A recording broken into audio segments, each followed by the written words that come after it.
Right, have you guys heard about this? Scientists create a crystal that is 58% harder than diamond. What? I always thought diamond was the hardest material on Earth. And in a lot of ways it is.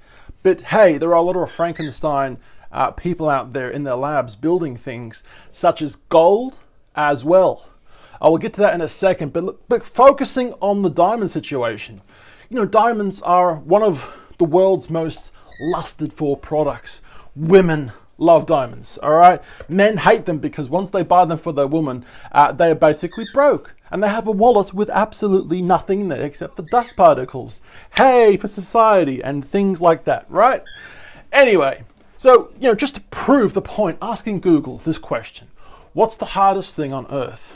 Well, according to Google, diamond is the hardest known material to date, with a Vickers hardness test in the range of 70 to 150 GPa.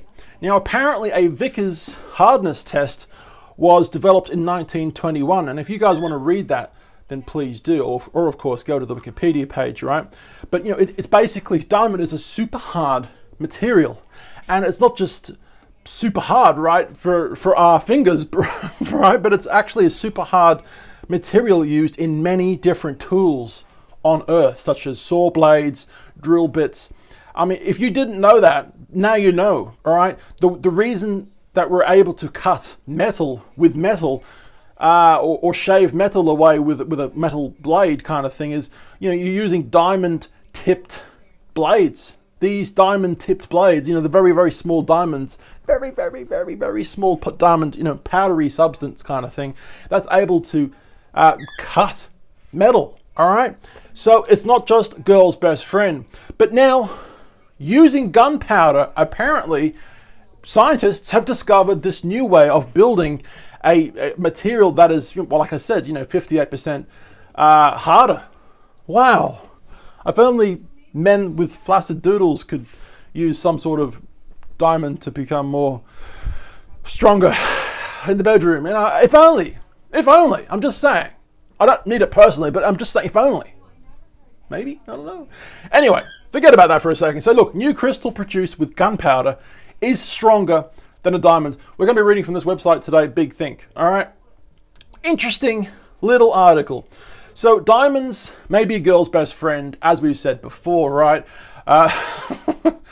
Madonna and, what was her name? I'm trying to think of her name. Madonna and Marilyn Monroe. I'm looking at you right now. I'm looking at you. He's looking at you, kid. I'm looking at you. All right, so diamonds may be a girl's best friend because of their shine and glam, but they are also helpful in practical ways, as we said, right? The super strong mineral is used as an industrial abrasive on the edges of cutting tools and on power drill bits kind of thing, right? Awesome. The more you know. All right? All right, so whether they are used for adornment or tools, diamonds aren't cheap. What does adornment even mean? Like, who actually uses that word? They should have just said diamonds make you look pretty, all right? Or you look like a black rapper with too much money. Yeah, that's a thing, right? They ain't cheap, so scientists have long hoped to find a way to create a material that is as strong as diamonds, but isn't actually diamonds, right? Now they may have something even better. So it is believed that lonsdaleite, also called hexagonal diamond, is even stronger than diamond. But the rare crystalline mineral material has seldom been found in nature. So basically it's genuinely only found at meteorite impact sites and only in sample sizes that are too small to be measured. Interesting. Its exact hardness remains unknown until now. Oh yeah, baby, until now, because we're going to find out the truth. So growing diamonds, all right, very interesting. Researchers from Washington State University's Institute for Shock Physics have developed hexagonal diamonds large enough to study in a lab and test their stiffness and hardness. What are we talking about anymore? I'm just going to readjust my pants. All right, there we go. All right. Right, so diamond is a very unique material, says the director of the Shock Physics Institute, has said, kind of thing, right?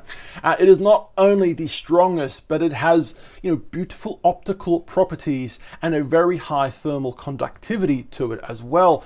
Well, now he says we have made the hexagonal form of diamond produced under shock compression experiments. Now this is significantly stiffer and stronger than regular gem diamonds. Very, very interesting, right? I'm thinking about Crash Bandicoot right now. Did anyone play Crash Bandicoot, right?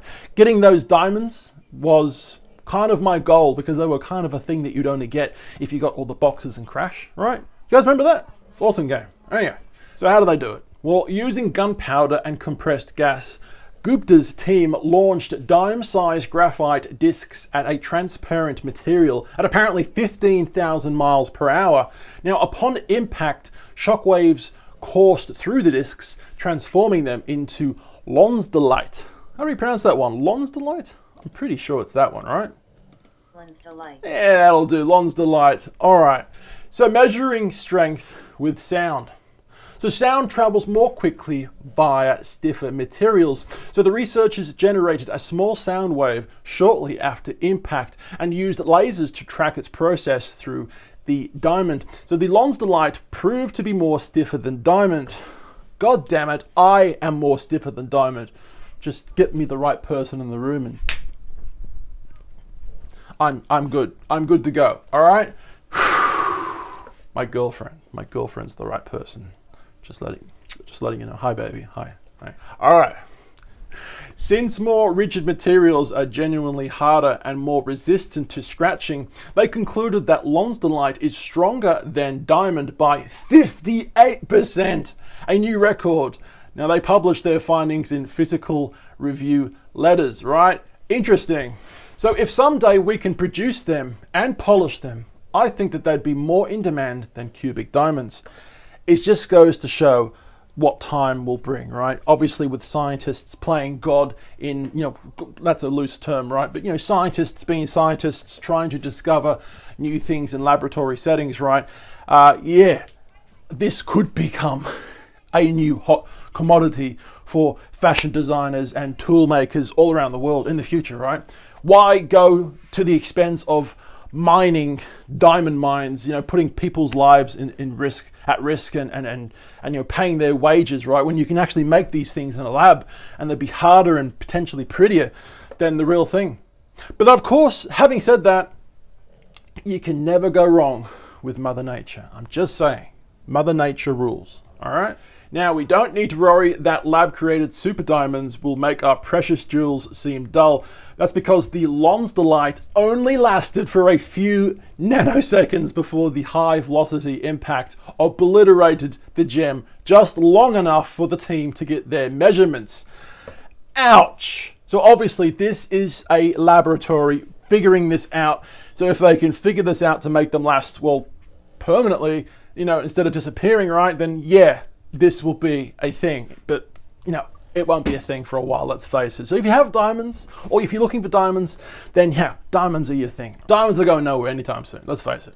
All right, so basically Cooper, the team leader, says that if they can manage to keep them around longer, the rare, fleeting nature of the lonsdaleite could actually make them more valuable than cubic diamonds. But like I said, it won't be happening for a while, right?